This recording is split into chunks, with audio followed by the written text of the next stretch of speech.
continued on with the Pro Cup Series. We did not interfere with them.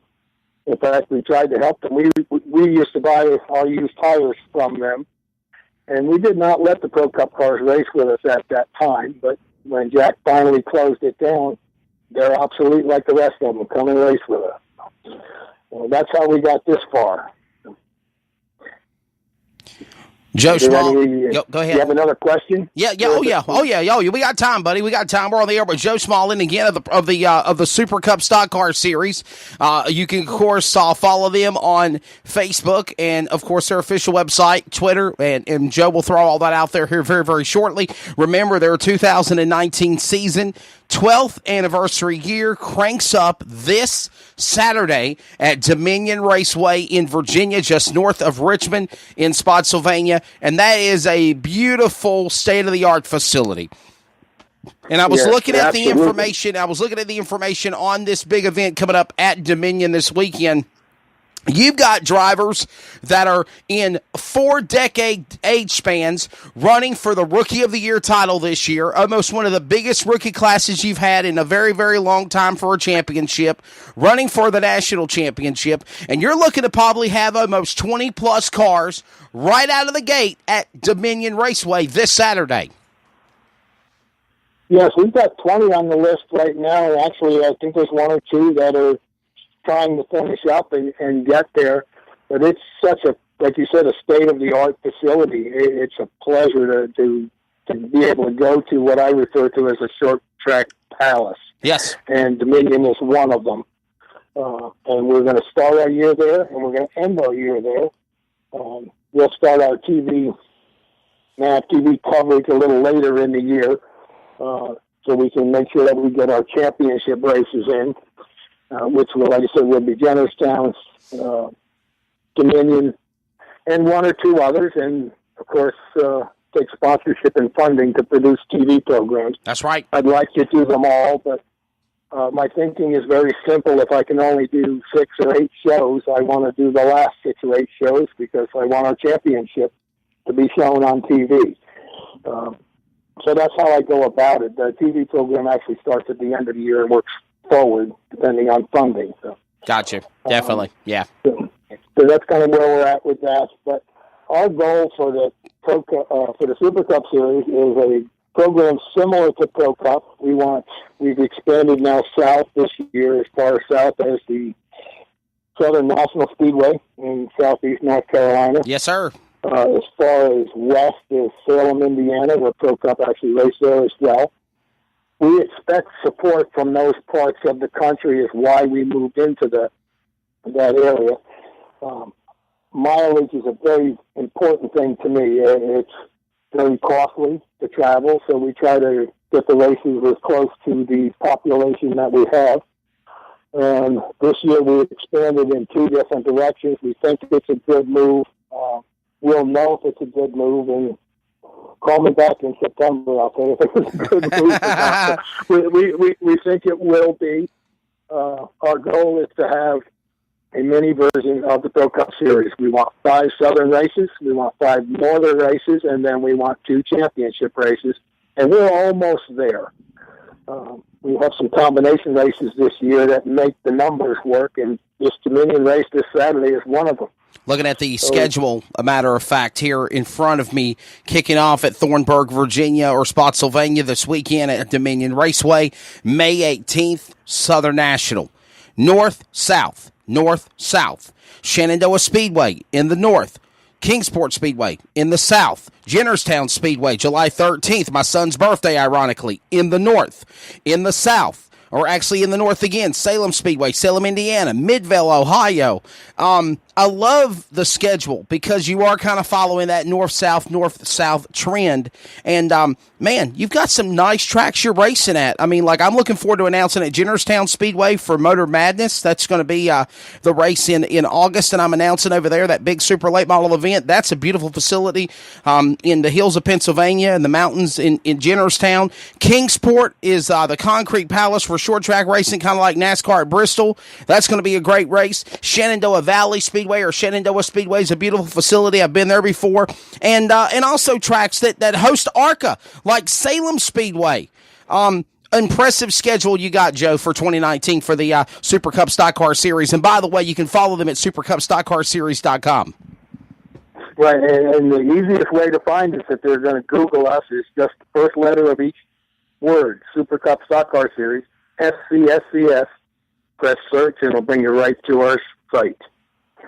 So they don't even have to write out a lot of words. SCSCS, and push either enter or search on your Google page, bring you right to the Super Cup Stock Car Series website. Made that very simple. Again, and by the way, the Super Cup Stock Car Series action will be on MAV TV Tuesday at 10 p.m. Pacific, Wednesday at 1 a.m. Pacific, and then, of course, 12:30 Thursday Eastern, 3:30 Eastern on MAV TV. But, of course, that was last year's TV schedule.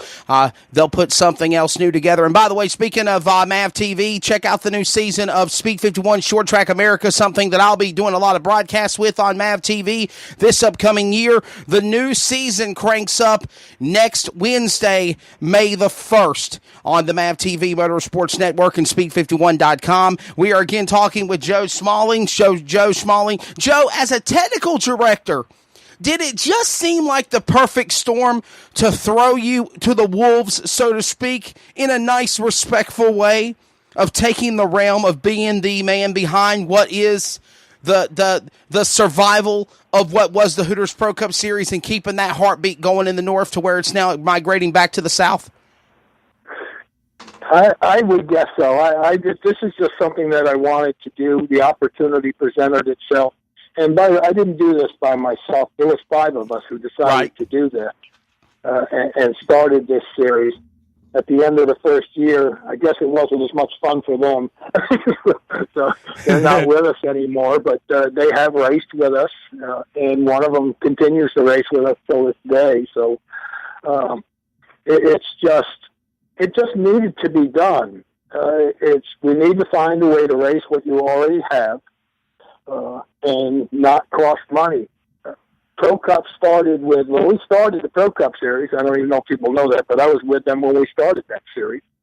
And you could bring out your old Busch car and your old Cup car. And when the Sportsman series that they were doing at Charlotte closed down, that's when we changed from the Hooters series, which was super late models, to the Hooters Pro Cup series.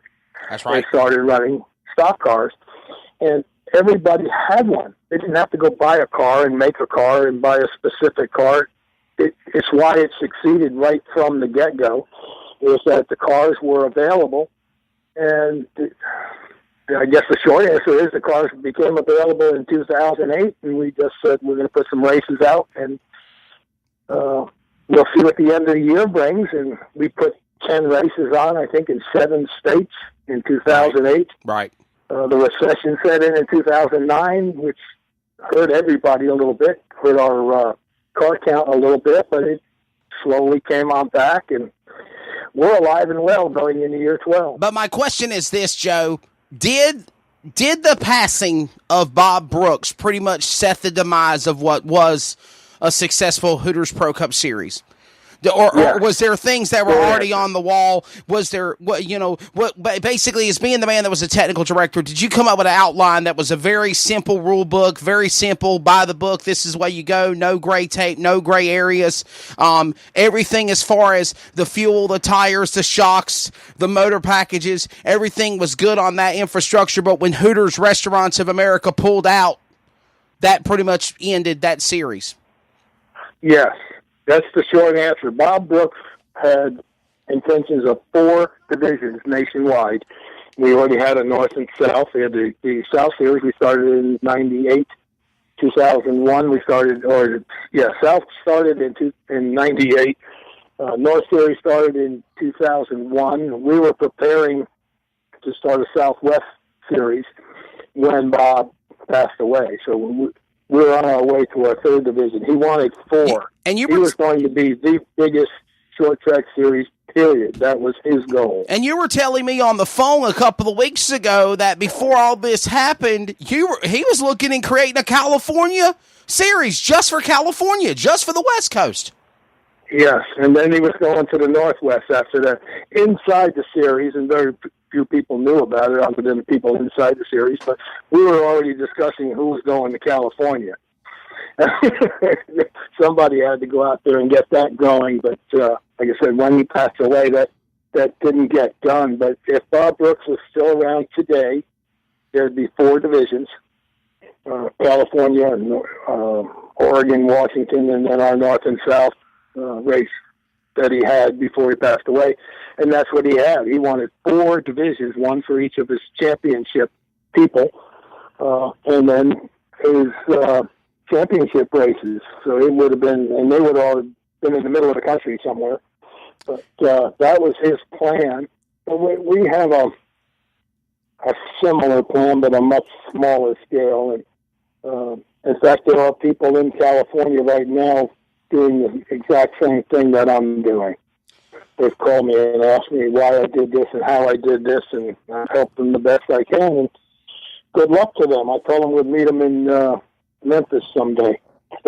So we'll see. Joe, I asked this question to Stan Lester of Fast Track Companies International about dirt racing, and obviously this question would go definitely in the world of asphalt because it's struggling. We know that. I'm seeing it. When I get a chance to do asphalt races or big events, obviously, if it's a big marquee show, you might have the car counts there, crowds there, but on a weekly level or even for touring events, it's not. Some of them are struggling. Car counts are down. Fan count is down, obviously. What has happened to motorsports in your perspective, Joe Schmaling, that we got to do to uplift it, to bring it back? 2 things. Racing is too expensive. That's the most thing. Racing is too expensive at every level. I worry about the 15th to 20th place cars, and this is why I have 15th to 20th place cars. You have to keep the costs down. Not everyone can run professional racing. We're not trying to compete with ARCA or K&N or anyone else. We're just trying to be who we are, and we're succeeding at it because cost is the most important thing to my people. I tell people, here's my selling point to the people who pay the bills. Come race with us, you'll have more fun and spend less money. And I say this to people, and they say, gee, I never had a promoter tell me the truth before. You don't make money racing. Can you give me the name of somebody who makes money racing that's not backed by a sponsor, that's not backed by a corporation? No one that I know of. Yeah, it's true. You have to have money to race. So if you can't get the money, from the corporations, from the sponsors, then you can't afford to race. So the cost of racing is the biggest thing. And then there's another thing that's just absolutely undeniable, in my opinion. We're missing an entire generation of kids. And my series will prove that to you. In fact, my rookie schedule this week will prove that to you. I got a 66-year-old rookie and 2 14-year-olds, and very little in between. Everyone pursues the 18 to 35 crowd. The 18 to 35 crowd doesn't go to races. They're not involved in auto racing. They don't care about racing. They're just, an entire generation went to play video games. There's no in between. So you've got the older generation, which I have, and now we've got the children starting to come, the younger people, 14, 15 years old. And if you look at my driver roster, it proves that. We have 2 I was going to say that. You can actually I'm looking at the roster for the event at Dominion Raceway this upcoming weekend, and you've got right now 27 drivers listed, 24 confirmed, and you got drivers from the Carolinas all the way down from Carolina to Tennessee to West Virginia to North Carolina to Florida to Pennsylvania, and even to the Empire State of New York. I mean, you got drivers from almost 7 states being represented, and you've got, again, the age limit from 14 to 70. Phenomenal. And the thing about it is like I said, to answer your question, what's wrong with racing, there's a generation missing. And we have 2 people in our driver list that are 30-ish, 2. Everyone else is older or younger. And that's representative of the car count anywhere around the country, in my opinion. There's no but young people out there. The gap you were referring to, are we as parents or as adults or as promoters, are we guilty of that for not trying to figure out a way to, because here's the thing. I was a kid. I tore paneling off walls. I took bed sheets, pillowcases, T-shirts. I made flags. I wanted to be a flagman.